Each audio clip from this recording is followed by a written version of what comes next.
It is the pink elephant theory. If the guest wants a pink elephant, get them a pink elephant. If you can't find a pink elephant, get a horse, paint it pink, convince the guest it's an elephant. Do whatever it takes to ensure they're happy. That's it. Are they happy?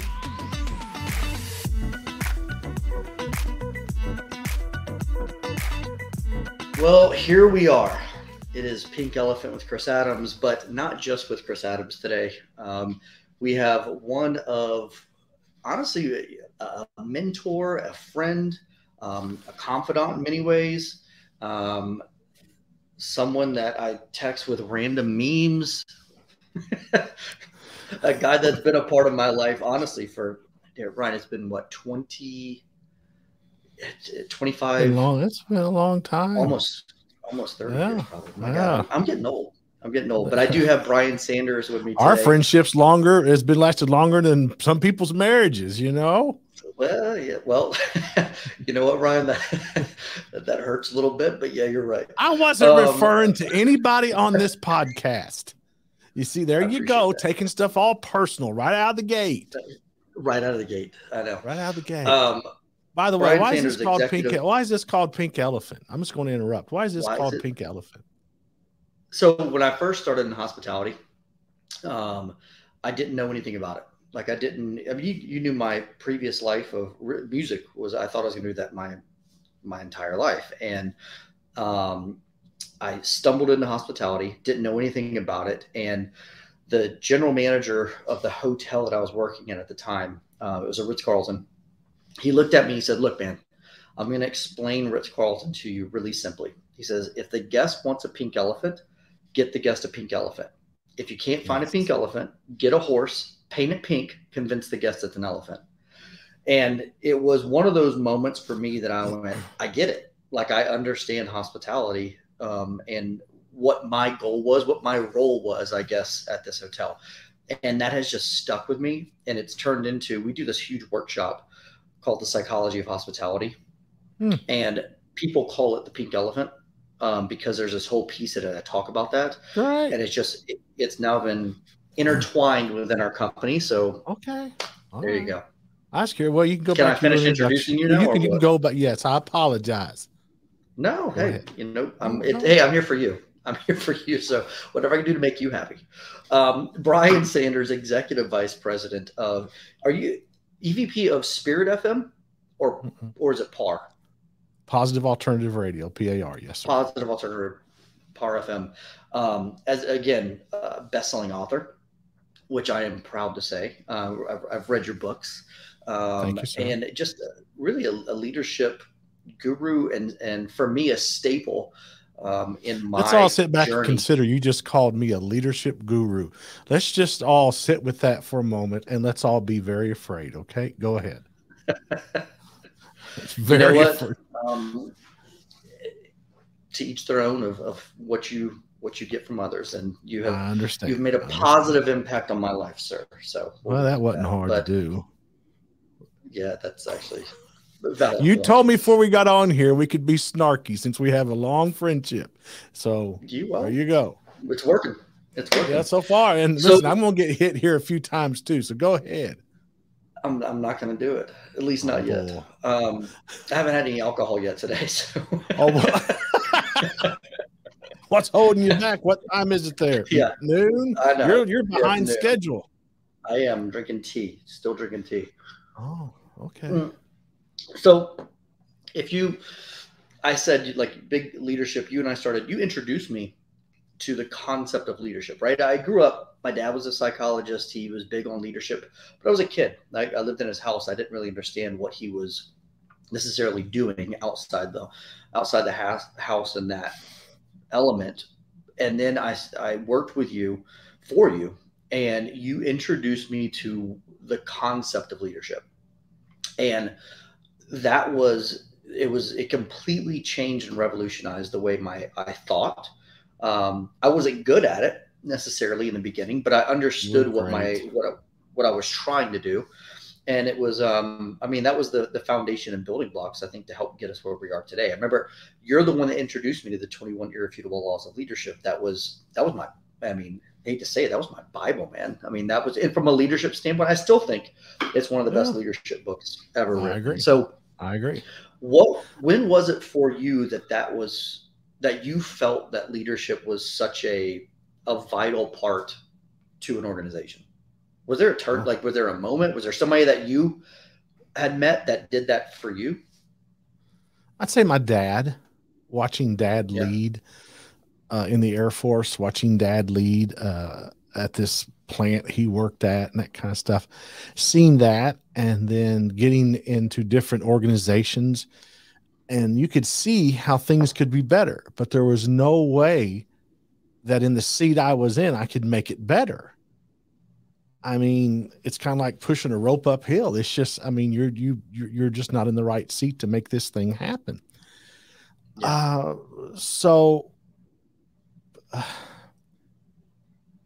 That was it for me. And I grew frustrated. I'm like, I need to go somewhere. And this was a huge risk for me. I need to go somewhere and see if I can lead. You know, am I just a guy who can spot problems, because we're all pretty good at that?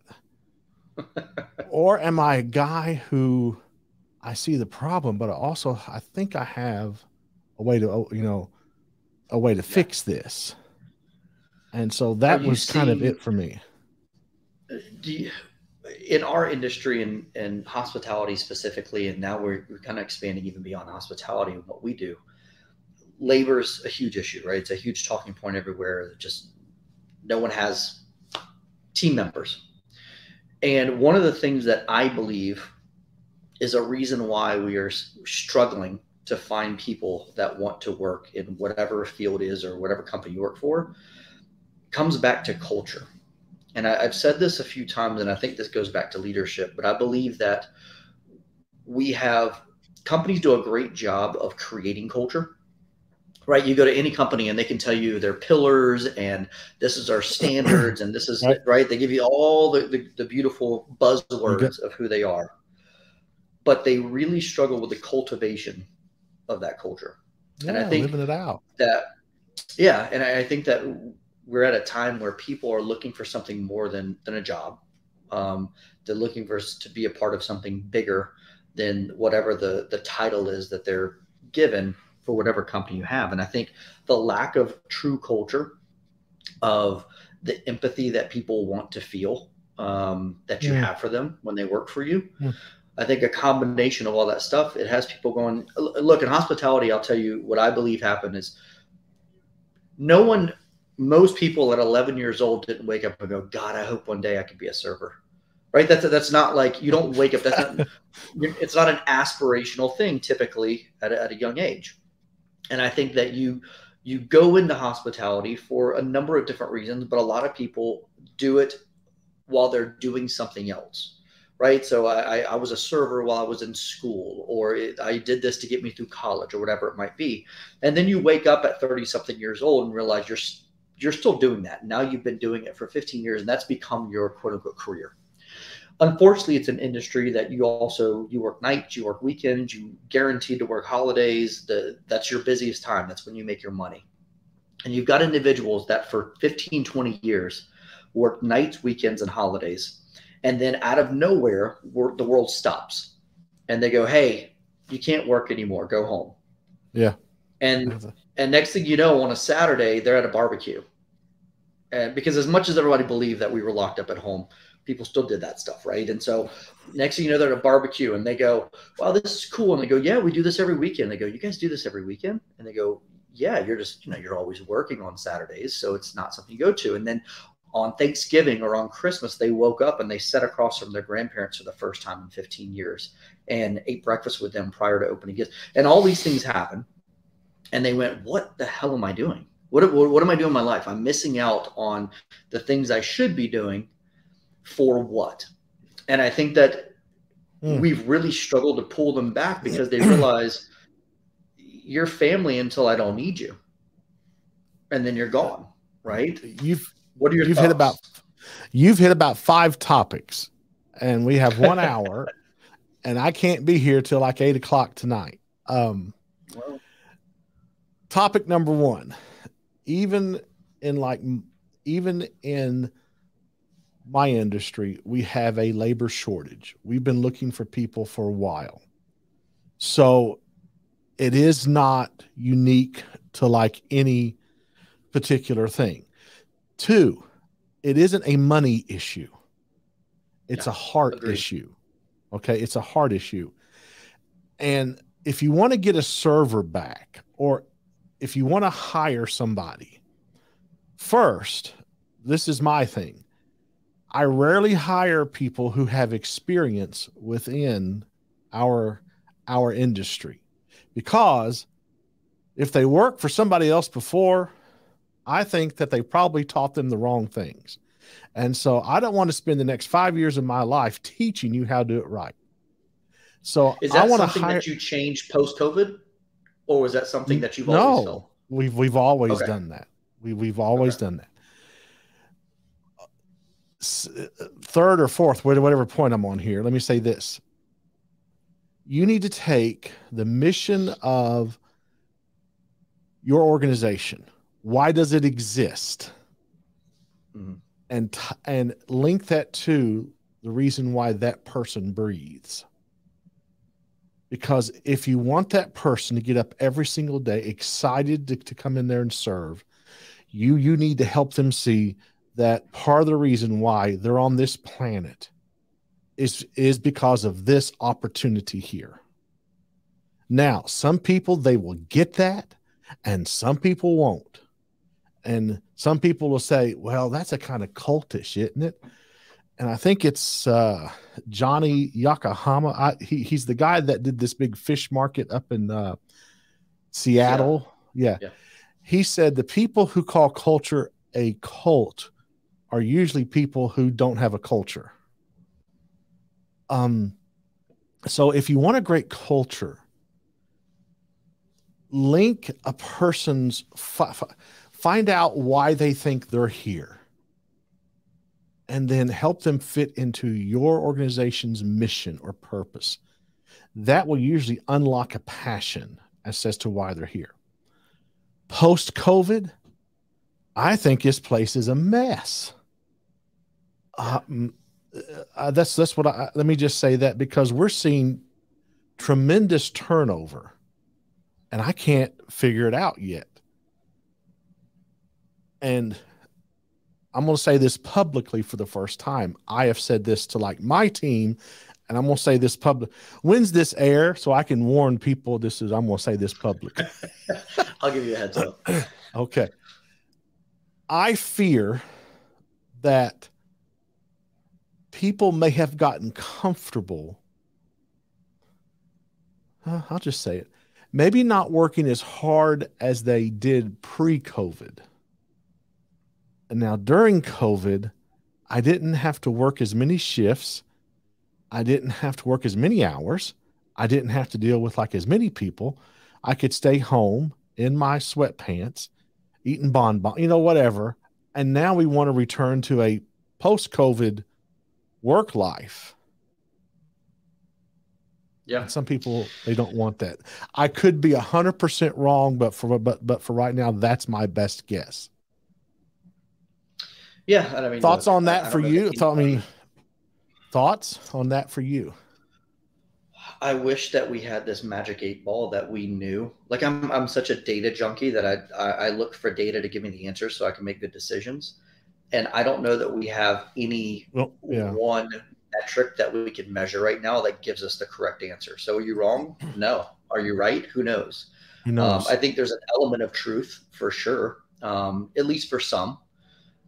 I could not agree more that the heart piece, our ability to find the intersection between passion and purpose, is key for anyone that works for you. It's me figuring out what makes them tick and how does that align with who we are as a brand.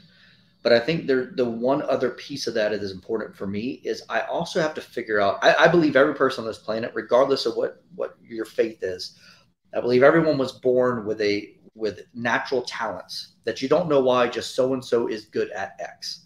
I And agree. I think from a leadership perspective, it is my job to figure out how does their passion and their talent align, right? And then once those two align, I've got to then figure out how do I intersect that with the mission of our organization. And I think too many people, we live in this world where it's, oh my God, just dream big and go for it. And that's arguably some of the worst advice you could give someone, right? I think everyone should dream big and they should go for what they want in life. But I also think you need to take a few days and go sit in the dark and have some honest conversation with yourself of where does your talent intersect with that passion. And then once you can determine that, then you go figure out how to go after your dreams based on that information that you know. I use an example all the time be of do you watch NBA basketball at all? Yeah, a little bit. So the Van Gundy brothers, Stan Van Gundy and Jeff Van Gundy, they were coaches in the league for a long time. Jeff's been a long time analyst and all. And I always use them, and I don't know anything about them necessarily. I just use them as an example on this and saying that when they were growing up, based on who they are and different things I've heard of interviews that they've done, they potentially were extremely passionate about basketball, right? And it was their dream to play in the NBA. And if they would have listened to someone that said, you know what, you just keep working hard, buddy. You just keep putting in all that effort. You go after your dreams. If that's your passion, you need to fight for it. And I don't care how long they stayed out there on that court until their fingers were bloody shooting, they were not going to make it to the NBA because their talent as a player was never going to align with what they believe their passion was. And I think most people in that situation, they don't make it past whatever level they want to, and then boom, their world's over. So now they're just going to do whatever falls in their lap, and that's just I'm miserable for the rest of my life, wishing that I was doing something else. Versus, they went, okay, wait a second, my passion's basketball. My skill set says I'm not going to be an NBA player. How do I align my passion with what I am talented at? And they realize they're phenomenal coaches. They see the game differently than others. They're able to sketch out exactly how it should be played. Well, next thing you know, they become insanely talented in the NBA, but as coaches, as analysts, all these things. So they found a way to intersect their passion alongside their talent with what their mission is in life. And I think if you can do that, man, that's where you find happiness. That's where money's a byproduct of something we're doing, right? As long as you Yeah. chase it, you'll never catch it. And I You think find when you can fulfillment. figure those You things find, out, yeah. yeah, Yeah. that's a win. So You said something that was very profound about these people who say, dream big and like go for it. And again, I'm all for that. Have a big dream and then go for it. But somebody needs to prepare you for the 100 million steps it's going to take to go for it, and the self-doubt and the almost going broke, and the days when you feel like nobody's believing in you and you're like, I'm going to have to let people go. I mean, you need to sit in the dark. Like you said, Chris, sit in the dark, search your soul and ask yourself, do I have the guts to do this? And yeah, and most people, does that make any sense? I mean, does that mean, yeah. No, you're 100% right. And most people aren't willing. Everybody wants the final product. No one's willing to go through the journey it takes to get to it, right? Everybody wants the car, the house, the lifestyle. They just don't want the crap you got to do to get to that point of what it takes. Everybody saw Jordan win, but they never saw him practice all that. Yeah. Have you read? I mean, obviously, for anybody that please follow Brian, by the way, on social media. Great insights and hilarious as well. But anybody that follows you know you're a huge reader. And you guys, you read a book a week, right? So every year you give yourself a challenge. Is that right? So 52 books a year, which is great. It's phenomenal. You're the one that taught me to read. You taught me how to read, Brian Sanders. That's not my first grade teacher. It was you at 20 years old. But you taught me how to, you taught me how to be passionate about that and what it means. But have you read Tim Grover's book, Winning? Brutally honest, yes, I've read it. It is offensively awesome, or awesomely offensive. Yeah, because he is, dude. He's so cutthroat. Yes, he's cutthroat. He's honest. He's real. I'm not sure I'd have said that like that, but he's and what he's telling you is this is the price you're going to have to pay if you want that kind of success.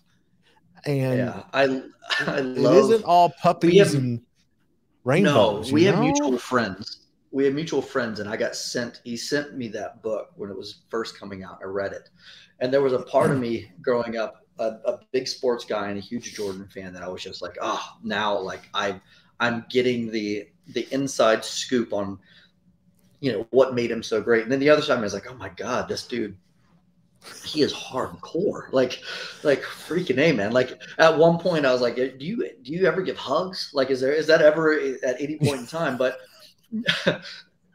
there's something that I love, and I talk about it in some of our workshops, that always, to make it to the NBA or any professional league, you are better than 99% of the rest of the planet. I don't care if you're the worst player on the team and sit on the bench and never get in the game, you're still better than everybody else on the planet to make it to the NBA. And the crazy part is the gap between somebody that makes it to the NBA and the rest of the planet is pretty far. Like, I don't care how good you are in your backyard, some guy that you've never heard of that's in the NBA will still smoke you if you think you're that good. Yes. Right? Yes.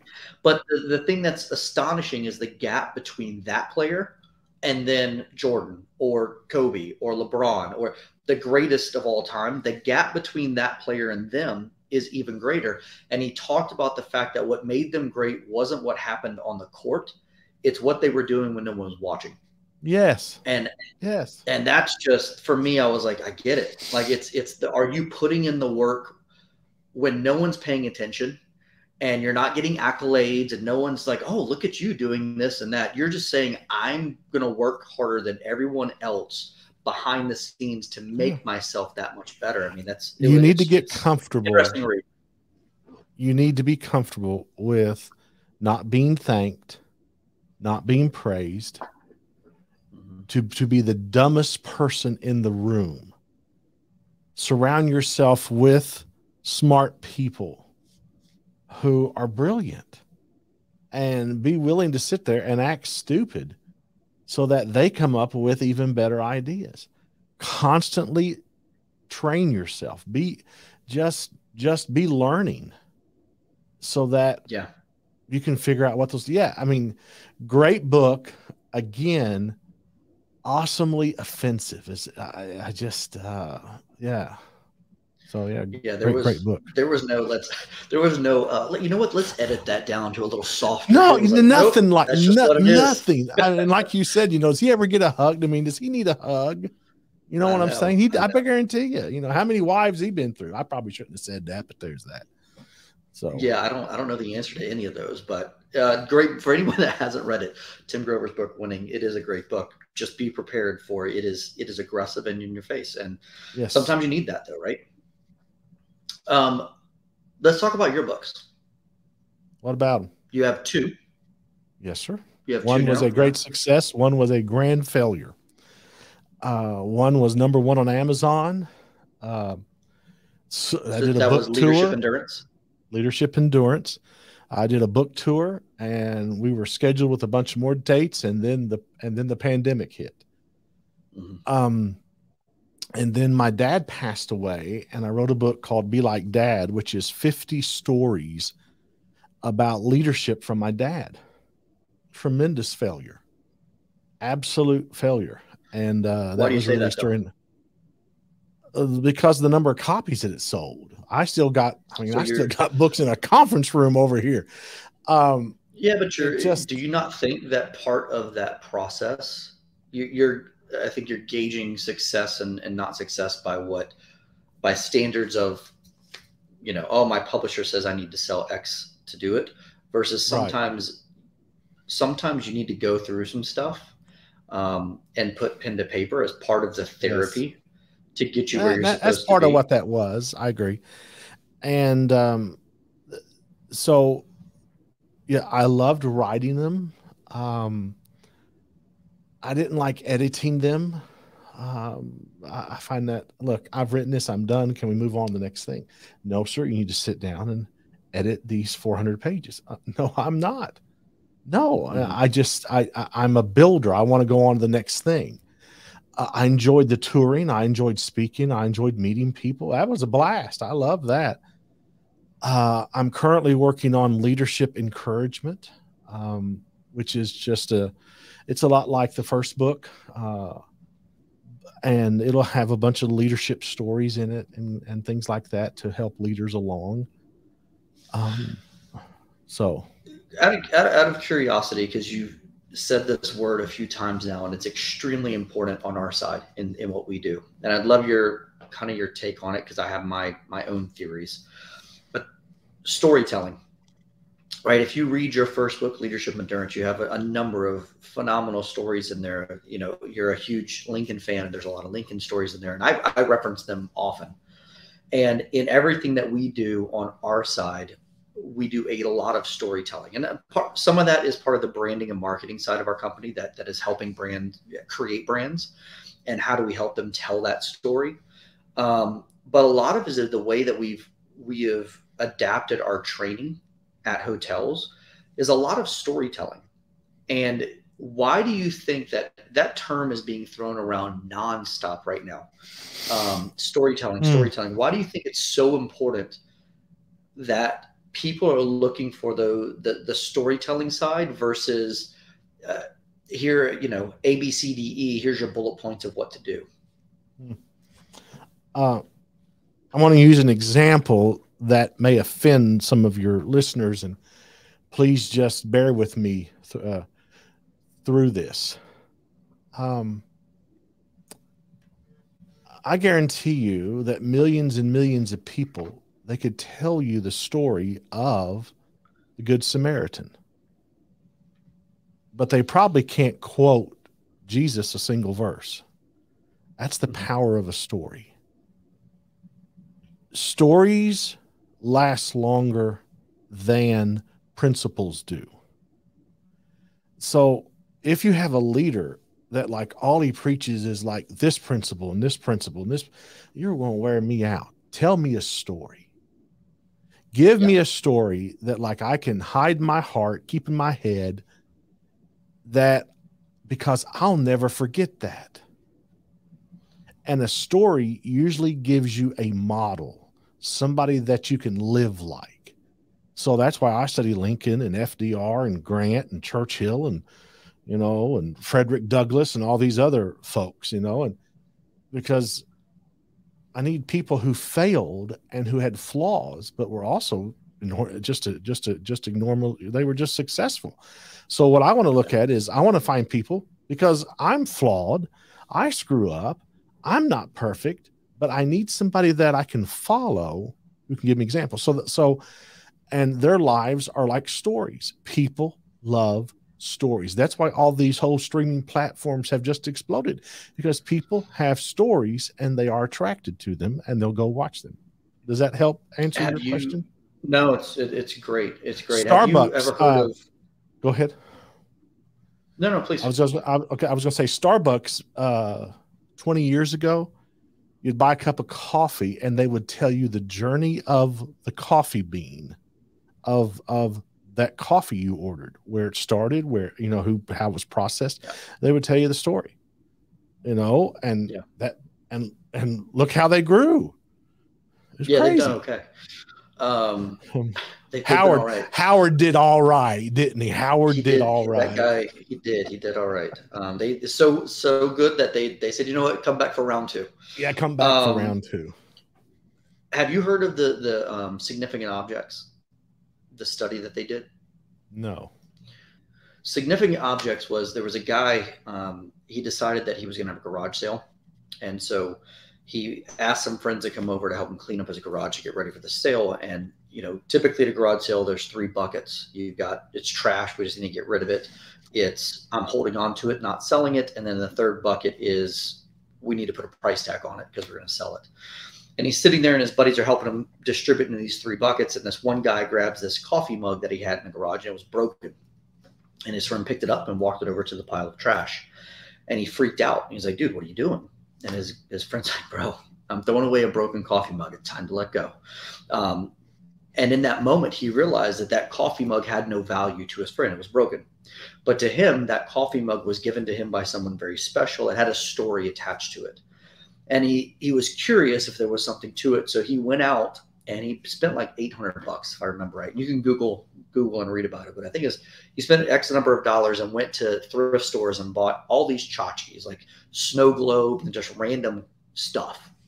Took pictures of them all, sent them out to creative writers across the nation, and said, I'm doing a study.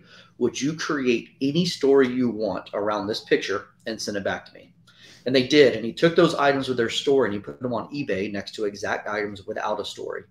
And his items sold for 500% more than everything else. And he turned a few $100 into like $10,000.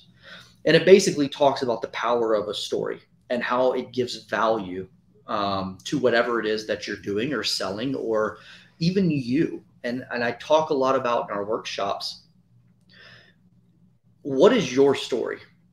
And your ability to understand your story gives you great value, right? To you personally, to you and your organization. But the more that you, and I don't mean that you need to understand your story. So everybody that comes up, hey, let me tell you, I was born on a cold night in December. It's more for me accepting your story, embracing your story, the good, the bad, the ugly, everything you've gone through, and saying that my story, that's my book. That's my value. That's what I bring to the table. And the more that you can embrace that versus pushing it away and not wanting to know your story, you start to feel your own value increase.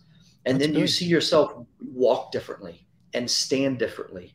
And your charisma when talking to others is different because you understand the value of who you are because your story gives that to you. So I just think storytelling has, you hit the nail on the head with it. It adds value. Like you said, it's something that I can remember. It's something people can grab hold of. And so it's interesting to see brands specifically really lean into storytelling. Yeah, I have. This is just one thing I'll add to like what you've said is have a story worth sharing. How do I want to say this? Make your story interesting. It doesn't mean that you have to lie. Don't be George Santos from up in New York. We all have crap in our lives, and if you want to have a compelling story, you're going to have to be a little more open and a little more vulnerable. And whether we like it or not, today's job market, they want authenticity. They don't want a person who sits in a tower on the 5th floor. They want access. They want to see you real. They want to see us succeed. And when you mess up, you need to apologize. So craft your story in a way that shows purpose and passion. And this is where we're going to go. And so that's all I'll say to that. That's good. No, Chris, to you, and so I want to go back and pick this up. I'm very proud of you, and yet I'm thankful for you. Whenever we first met and you came to work with us, this has been years ago. You can tell if people have the gift or they don't, and you had the gift. And yet you still do. And so hats off to you, bro. You have built something. You are helping people feel welcome and loved and embraced through the hospitality business. And that's especially today in a world that is so cold and isolated and divided. So, hey, bro, I'm proud of you. I mean that. I appreciate that. You have built something just amazing. So I appreciate it. It's hospitality it's a tough industry, right? It's an industry about heart. It's an industry that you care more about everyone else than you do yourself. And we've positioned ourselves, our company obviously is very much a lifestyle luxury brand. That's a lot of our clients. And I get asked a lot, like, luxury, right? Well, oh, Chris, well, you guys only deal with luxury brands. And I think there's a misinterpretation of what that is. And I think the reason why we have been able to find success in this is how we interpret luxury. Luxury can happen anywhere. Luxury can happen at Walmart. Luxury can happen at Ritz-Carlton. And what people don't realize is that luxury is not about marble floors and a price tag. Luxury is a feeling, and that's it. Luxury is nothing more than a feeling.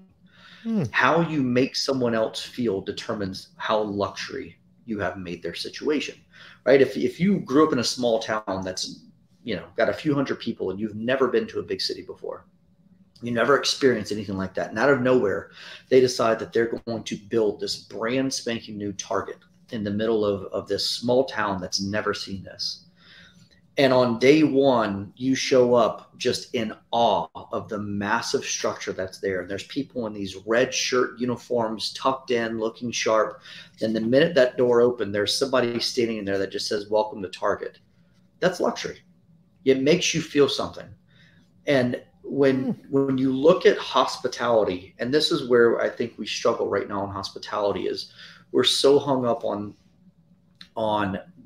the P&L attached to it, which is, please don't misinterpret what I'm saying. We have to be good stewards and know how to run our business, but understand that part of the reason that we're back to our first conversation of why we're struggling with labor and whatnot, it all comes back to the same thing. When I say luxury is a feeling, and I'm teaching hotels or businesses or brands how to make their guest feel that, right? So when the first time you walk into that store, it's a feeling, right? There's studies that say that when you walk into a Christian Louboutin or YSL for the first time, that after you swipe your credit card and they give you that bag that has that logo on the side of it for those red bottom shoes, that you physiologically leave differently than you walked in. You stand taller. There's something that's changed, and that's a feeling that you get. The minute that, I don't care what your organization is, it could be PAR, that when you understand how to make people feel something, it changes everything. The problem is, everything that most people think of when I talk about this is how that we make our guest feel something, and they don't understand that luxury feeling I'm talking about, you have to do for your internal guest as well. If your internal guest, which is your team, doesn't have the same feeling that you're trying to get them to give to your external customer, it will never work. You got a honeymoon period until it falls apart. You are building on quicksand. And I think that there is a huge gap, and that's that culture piece, man. And we keep going back to it. But when I can make my team feel that, I always say it's impossible for my team to go out and teach hotels how to do this if I'm not filling their cup, right? You can't pour out something that's empty. So when we have our internal meetings, when we have all this stuff going on here, I would pray that if you talk to anybody that works for EAG, they will tell you, I live, eat, and breathe what I say. If you see me on a podcast or you see me on whatever I'm saying is not something I live it. I know you're the same way, but that's the only way I believe that my team can then go and pour out to others. Is that, you know what I'm saying? 100%. I mean, how do I want to say this? You can't lead an army into battle if like you're afraid of war. You're going to have to embody everything and even spread. I'm going to use a word here. I'm going to say that you have to be your corporate evangelist. You're going to have to convert everybody to have that same feeling. Back to the guy who started the Seattle Fish Market, Johnny. Before you ever work with him, you're on a 3-month pre-hire. And yet, if you make it through that, you have to take a public oath in front of the rest of the team. And then you become part of that culture, and yet you have to live it. And if you're not living it, well, then they will have a conversation with you. And I think that's part of of the issue here, is that if we set expectations, you just can't live it. I mean, you just can't talk about this. You got to live it every single day. Well, because your competitors are not resting. My competitors are not resting. So, hey, we're going to take a little hiatus here and we're not going to make this important. Oh, you do that, they will waltz in here and take your market share. I guess this is what I want us to say. If you as the leader are not all in, your team ain't going to be all in. Passion has a half-life. You as a leader, you're at a level 20. The best you can, for me, then the best I can expect from them is like a 10. So how far can I get on a 10? Do I need to ramp up my passion even more to get them a little bit higher? So it all rises and falls on us. So you're 100% right. Yes, sir. You hit something too that I think is beyond important. You said that, you go with Johnny 3 months, basically process before you're hired. And then you get this, publicly, you have to say like, I'm all in. And then if you're not all in, they're going to have a conversation with you. And I think right there is something that human beings struggle with: conflict, right? Confrontation. Most human beings don't like confrontation. There was a book you told me to read, and I have made it a staple. I mean, ask anyone on my team, and they will tell you radical candor. If your organization does not have radical candor, it is only a matter of time before it crumbles. And when I say crumble, please understand, there's companies that'll be around for a long time that don't have radical candor, but I think that their ability to flourish and continue to evolve into greatness will struggle. And I think that radical candor is beyond necessary and important for your organization, because and the way I explain it is I got my 2 daughters, right? And for anyone that either has kids or family members or someone that's important to them, I always ask the question: if you see something that someone's doing that is going to hurt their future, you care deeply about them, like my daughters, am I going to say something? Well, yeah, of course, Chris, you love them. And I'm going to say something knowing that I potentially am going to take on the wrath of my teenager telling me I'm an idiot and slamming a door, but I'm okay with that because I care more about her future than how it makes me feel in that moment. And I said, when you look at your organizations and we have team members that are making decisions and choices that are hurting their future, they're doing things that we know they shouldn't be doing, and they know they shouldn't be doing it. And we refuse to have tough conversation with them because we don't want conflict. We are essentially telling them that I don't care enough about your future to have this conversation with you. Exactly, and right. I refuse to let my team fail, not on my watch. Now, if they come to me and say, I can't go any further and I don't want to do this anymore, and they choose to walk away, I will support them in any way that I possibly can. But as long as they want to be a part of EAG and they want to live what we believe, I will not let them fail on my watch, which means if we've got to have tough conversations, then we're going to have tough conversations because I love you too much to not do it. Chris is referring to a book by Kim Scott. It's called Radical Candor. Love the book. The person who actually introduced me to candor was Jack Welch, who ran GE for like 30 years. And in my opinion, he has written the best leadership book ever written. And it's called Winning by Jack Welch. Let me allow this. This is real world stuff here. I'm about to say 3 times a year as the EVP, I go to every team. This is 3 times a year. I will cook gumbo for that team. I will warm up the room by talking about successes, and they start talking to me about that. Hey guys, what have we done in the last 4 months? Wins. And they start talking. They start sharing, and then we start doing news updates. Okay, what would you like to know about this area or that area, this area? And so I sit there and I just answer questions. And then I say this: for the next 90 minutes, you can say whatever it is you want to say, and you will not get fired. You have amnesty. There will not be any retribution whatsoever. You can talk about me, what I say, the words is there some policy what is it? I need to know what the pebble in your shoe is. And this is what I ask.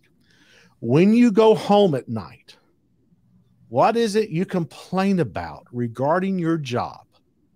I want to know that, because I can't fix it if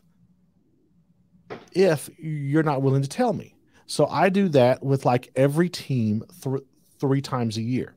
And then the leaders who will report to me, they do that once a month with their team, because I'm constantly digging for weeds. We got to get these weeds out of here. And so that's a real world way to actually practice that. You are never going to get to a place to where people practice candor every single day. So you have to set the stage to do it intentionally at certain times. That's just my example.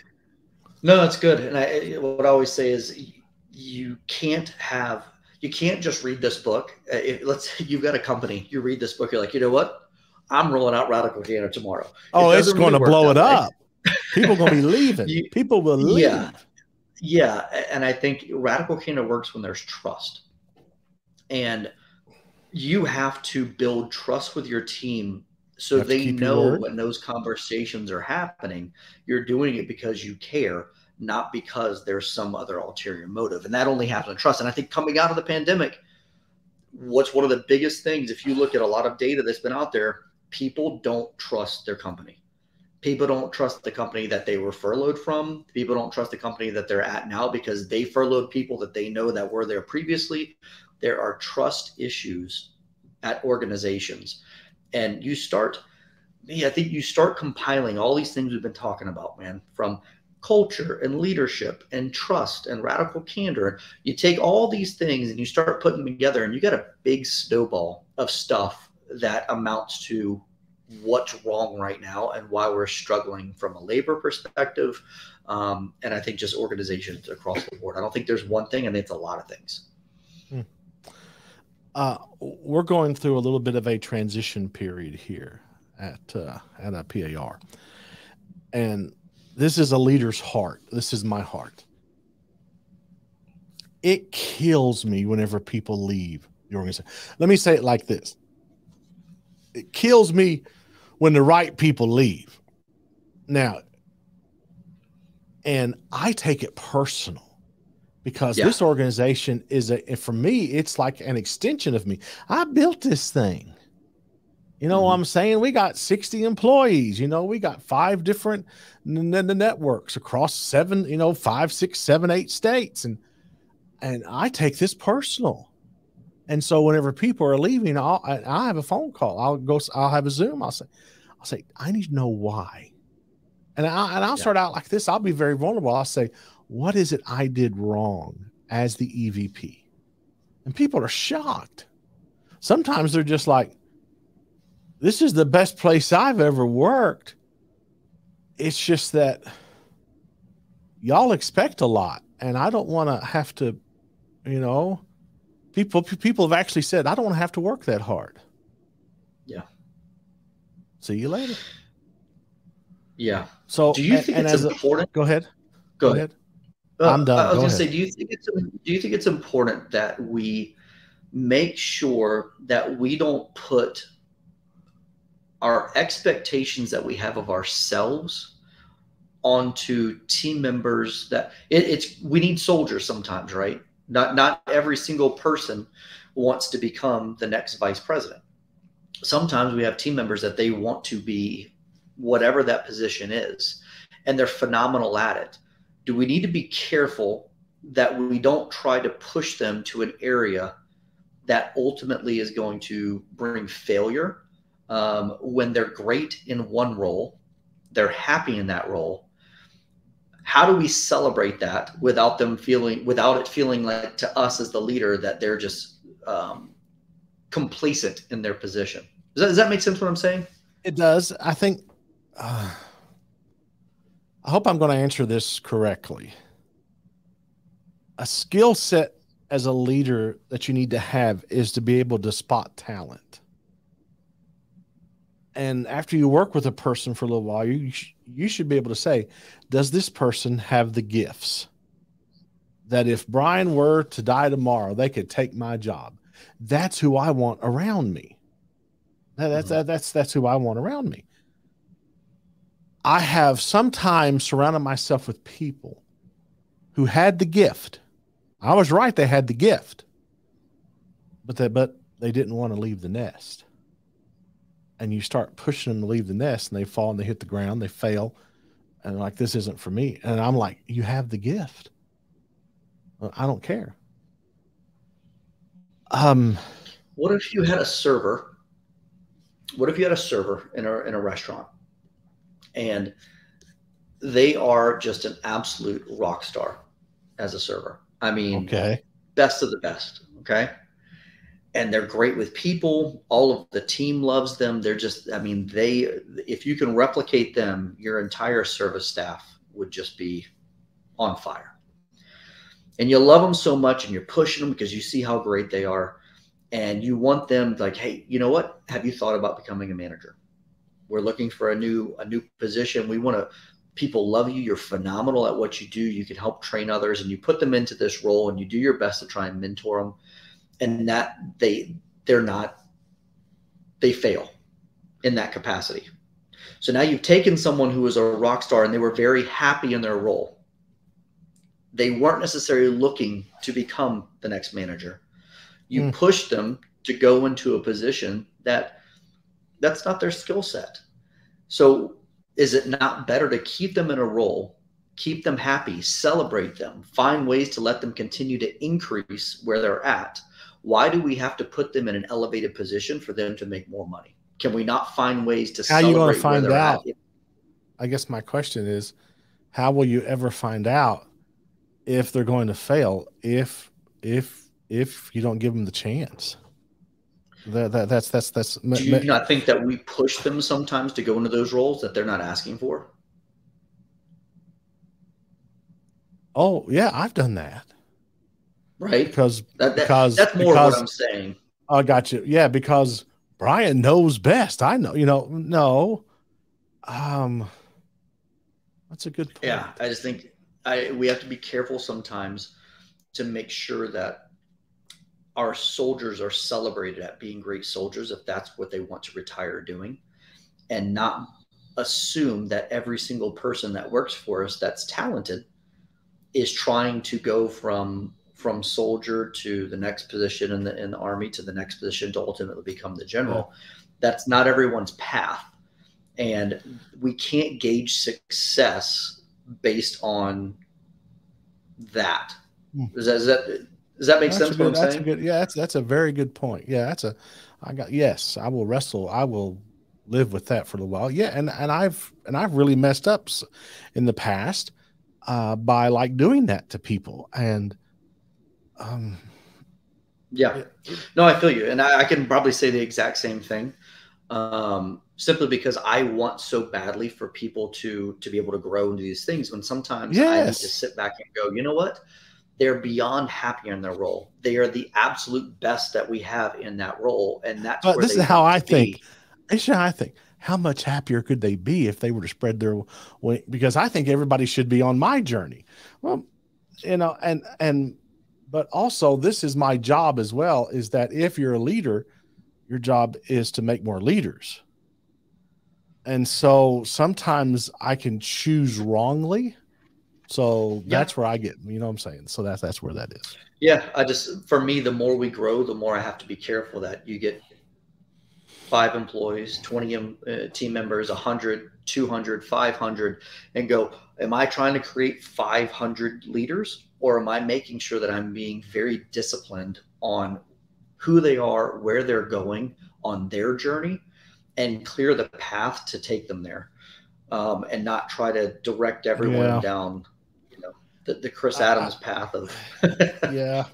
I guess what I would ask you to do is not make this like an either or, because a rising tide raises all ships. So by that I mean is that if I can make everybody better, I think that the organization gets better.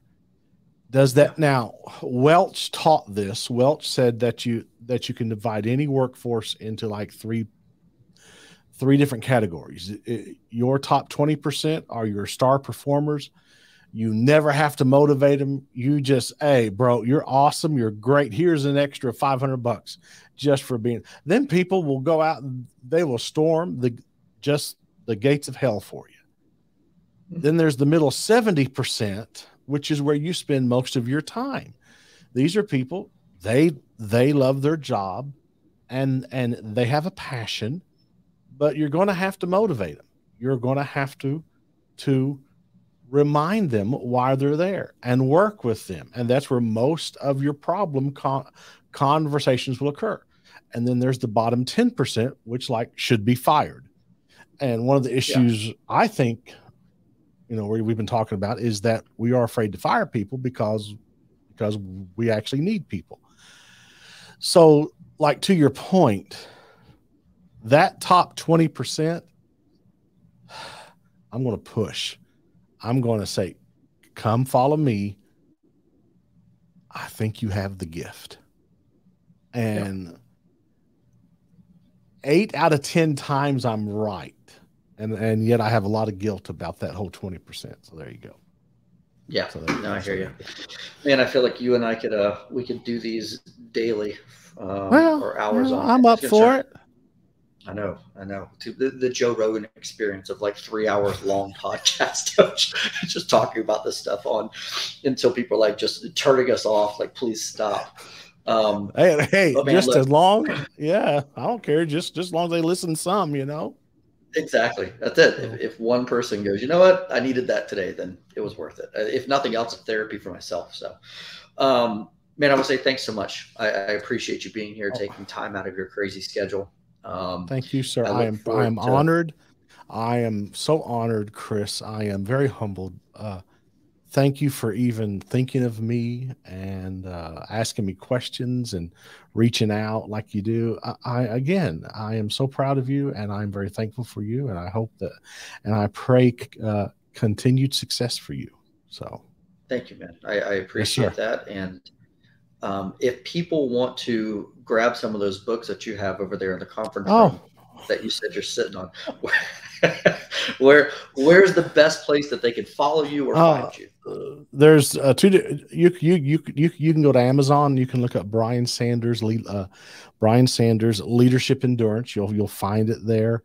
Or I have a website, briansandersauthor.com. But you'll usually remember Amazon faster. So you can just go to Amazon and you can find both of my books there. Thank you, sir. Man, I appreciate it again. Please tell Ms. Kay I said hello. I hope I get to see you guys soon. And she was excited to hear that I'd be talking to you. And she says, hi, Chris, and that she's proud of you as well. She's the best. So, she's the best. You hit a home run with that one, and I don't know. Oh, I agree.